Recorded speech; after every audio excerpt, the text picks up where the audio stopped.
menganggap bahwa pendidikan itu lebih ke arah profesi atau jadi suatu proses, tapi kalau kita kembalikan kan sebetulnya mindsetnya itu adalah mindset untuk transpire hope. Kalau kita lihat di sekitar kita kiri kanan nggak ada yang sama ya. Tuhan menceritakan kita lain daripada yang punya panjang, rambutnya pendek, laki perempuan, sukunya lain, Amerika dari Indonesia, tapi kita punya satu kesamaan yaitu hope, harapan. Nah, mestinya pendidikan itu mindset untuk bagaimana kita bisa menyetarakan antara harapan potensi kita realisasikan. Nah, ini yang saya rasa dimulai dari suatu perubahan yang sangat mendasar. Dan saya rasa mungkin kita punya 5 tahun lagi nih kayak pemerintah baru. Kita berharap pembenahan di sistem pendidikan sebenarnya sih sudah mulai agak lebih baik, tapi ini bisa lebih bagus ke depannya. Mas Selamat Riyadi, mohon berdiri, ini luar biasa sekali. Ini muridnya Angga Abed, muridnya Berikut. Dia berarti buku Sendal Jepit ya?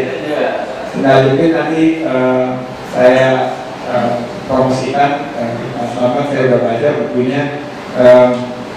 Dia ini adalah contoh from zero to hero dari daerah yang sangat sulit dan dari komunitas atau lingkungan yang sangat sulit dia bisa lulus dan sekarang punya usaha.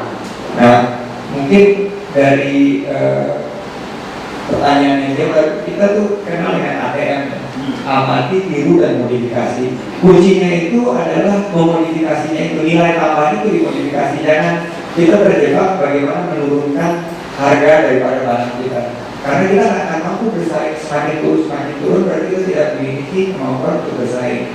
Jadi untuk produk-produk kita harus tingkatkan modifikasi, inovasinya, dan kualitinya.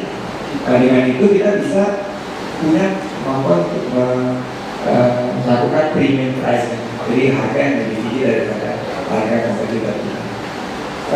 Jujur Mas Faisal dari HMI, kalau udah lihat apakah win-win, menurut saya enggak, masih sangat win-lose, dan sayangnya Indonesia banyak kalah-kalahnya dari hubungan ekonomi dengan Amerika. Saya investasi di salah satu perusahaan pengolah ikan, dan setiap kali kita setiap bulan kirim 12 kontainer ke Amerika, dan itu sebetulnya mereka punya standar FDA gitu.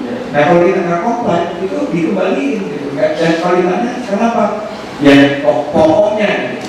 Mereka punya kemampuan, mereka punya pasar, mereka bisa tolak. Nah, saya itu bermimpi pada satu saat Indonesia juga mampu di produk-produk dari luar negeri nggak cocok sama standar kita, bandingin juga. Pokoknya nggak bisa masuk ke Indonesia. Nah, itu kita harus mampu reciprocity. Apa yang dilakukan mereka, kita juga harus mampu melakukannya untuk pengusaha-pengusaha Indonesia. Dan saya rasa begitu kita bisa menciptakan tatanan seperti itu, baru namanya win-win. Kenapa pengusaha Indonesia kurang? Simpel aja, reformasi birokrasinya belum jalan. Indonesia itu ekonominya nomor 16 terbesar di dunia, tapi dari kemudahan melakukan usaha Indonesia di nomor 128. Ibarat ekonominya itu ada di Premier League, kemudahan usahanya itu